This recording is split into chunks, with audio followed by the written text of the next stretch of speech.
ఈ వీడియోని జాగ్రత్తగా గమనించండి. ఒక ఆవు దూడ గుర్రాలతో పాటు వేగంగా పరిగెత్తోంది. పరిగెత్తడమే కాదు, గెంతుతోంది, గోడలెక్కి దూకుతోంది. ఇదేదో గారడి అనుకున్నారు. ఇది కేవలం సాంగత్య ప్రభావం. గుర్రాలతో పాటు తిరుగుతూ దూడ గుర్రాల్లాగే పరిగెత్తడం, గెంతడం అచ్చం అలాగే చేస్తోంది.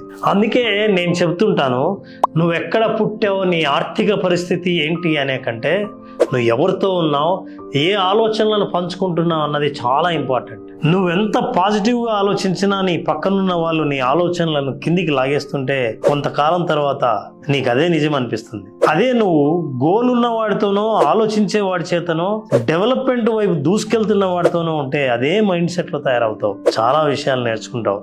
నీ చుట్టూ ఉన్న వాళ్ళని గమనించు. బట్టలు, స్టేటస్, ఫోను ఇవన్నీ తర్వాత వస్తాయి. నీ సాంగత్యమే నీ జీవితం పైన ఆధిపత్యం. స్నేహాలు బాగుంటే ఆలోచనలు మారుతాయి, జీవితం మారుతుంది.